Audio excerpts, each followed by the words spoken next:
नमस्कार, आप देख रहे हैं टाइम्स न्यूज और मैं हूं आपके साथ कंचन। भाजपा के वरिष्ठ नेता और पूर्व प्रधानमंत्री स्वर्गीय अटल बिहारी वाजपेयी जी की आज पुण्यतिथि के मौके पर भोपाल के अरेरा हिल्स चौराहे पर स्थित प्रतिमा पर मुख्यमंत्री शिवराज सिंह चौहान और प्रदेश अध्यक्ष वी डी शर्मा सहित सभी वरिष्ठ नेता और कार्यकर्ताओं ने माल्यार्पण किया। इस मौके पर वी डी शर्मा ने अटल जी के साथ बिताए राजनीतिक यादों को साझा किया।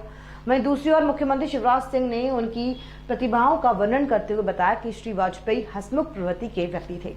उन्होंने कभी किसी कार्यकर्ता को छोटा नहीं समझा, सभी को एक नजरिए से देखते थे। श्री शिवराज ने बताया कि विदिशा से अटल बिहारी जी के बाद मैंने चुनाव लड़ा, वे मुझे विदिशा नरेश कहकर बुलाते थे। अटल जी की क्षति पूरी भाजपा कभी पूरी नहीं कर पाएगी, उनकी याद हमारे बीच हमेशा बनी रहे। इसलिए मध्य प्रदेश के ग्वालियर शहर, जहां से उन्होंने अपनी शिक्षा हासिल की है, राजनीति की शुरुआत की, उस स्थान पर उनका भव्य स्मारक बनाया जाएगा। आदरणीय अध्यक्ष जी, सभी आदरणीय वरिष्ठगण, बहनों और भाइयों, क्या हार में क्या जीत में, किंचित नहीं भयभीत में, कर्तव्य पथ पर जो मिला, ये भी सही वो भी सही। अद्भुत अटल जी, अजात शत्रु अटल जी, हर दिल अजीज अटल जी। पार्टी को तो उन्होंने बनाया, गढ़ा, जनसंघ, जनता पार्टी, फिर भारतीय जनता पार्टी, और देश की जो कल्पना उनके दिमाग में थी और जिसको उन्होंने साकार करने का प्रयास किया जब वे प्रधानमंत्री बने, देश को परमाणु शक्ति संपन्न राष्ट्र अगर बनाया तो श्रीमान अटल बिहारी वाजपेयी जी ने बनाया। उस समय याद होगा, अमेरिका दादागिरी कर रहा था। जब पहला परमाणु विस्फोट हुआ तो धमकी दी गई थी कि दूसरा मत कर देना।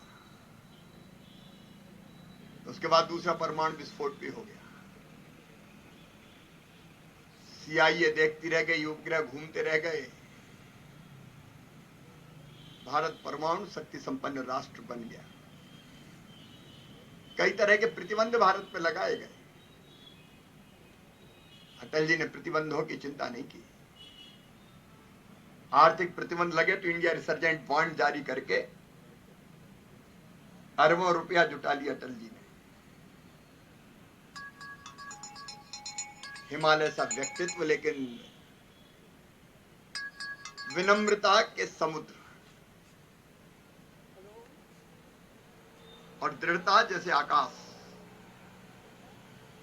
तो उनके लिए कोई भी स्मारक छोटा है, लेकिन कल स्वतंत्रता दिवस के संबोधन में मैंने अपने संकल्प को व्यक्त किया है कि ग्वालियर में, जहां हम खेले, पढ़े, बढ़े, उनकी स्मृति में बहुत विशाल और भव्य स्मारक का निर्माण किया जाएगा, ताकि उनकी स्मृतियां, उनके कृतित्व, उनके काम, उनका व्यक्तित्व हमें प्रेरणा दे सके और आने वाली पीढ़ियां भी जान सके अटल जी के बारे में और उनके जीवन से कुछ ग्रहण करके अपने जीवन को यशस्वी बना सके।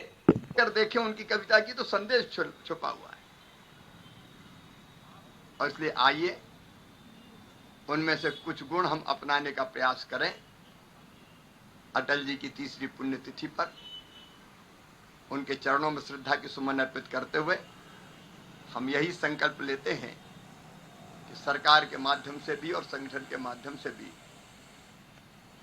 उनके सोच का संगठन और उनकी कल्पना की सरकार चला के हम जनता का भला कर सकें और वैभवशाली, गौरवशाली, संपन्न और समृद्ध भारत के निर्माण में अपना योगदान दे सकें।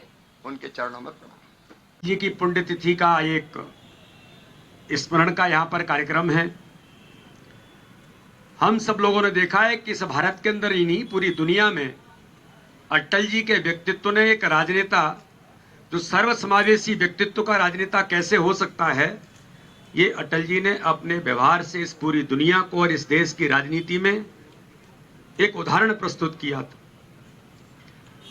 हम सब लोगों का सौभाग्य है कि अटल जी जैसे नेतृत्व ने जिस भारतीय जनता पार्टी को खड़ा किया है, आज हम सब भारतीय जनता पार्टी के कार्यकर्ता के नाते से उस काम में हम सब लोग भी अपनी भूमिका में लगे हैं। अटल जी कहते थे कि छोटे मन से कोई बड़ा नहीं होता और टूटे मन से कोई खड़ा नहीं होता। ये राजनीतिक क्षेत्र में जो पाथे अटल जी, श्रद्धेय अटल जी ने दिया है, आज हम सब कार्यकर्ताओं को उनको पुण्यतिथि के अवसर पर राजनीतिक क्षेत्र में जो हम सब मिलकर के काम, एक सामूहिक नेतृत्व के आधार पर काम कर रहे हैं, हम सबको अटल जी को आज याद करती है। उनके इस पुण्यतिथि के अवसर पर एक संकल्प लेकर के कि भारतीय जनता पार्टी के जो काम उन्होंने खड़ा किया है और एक उदाहरण भारतीय राजनीति में उन्होंने जो प्रस्तुत किया है कि सर्वसमावेशी व्यक्तित्व के धनी एक राजनेता के नाते से श्रद्धेय अटल बिहारी वाजपेयी जी थे। हम सब कार्यकर्ता भी उनके कुछ एक दो गुणों को लेकर के अपने इस जीवन में, राजनीतिक क्षेत्र में उनको सीख करके, उनको एक आदर्श के तौर पर उन बातों में से कुछ बातें हम भी अपने जीवन में उतारने का प्रयास करेंगे। इसी आशा और विश्वास के साथ मैं अटल जी को भारतीय जनता पार्टी मध्य प्रदेश की ओर से, अपनी ओर से श्रद्धा के सुमन अर्पित करता हूं। बहुत बहुत धन्यवाद। जय हिंद, जय भारत। टाइम न्यूज़ देखिए अब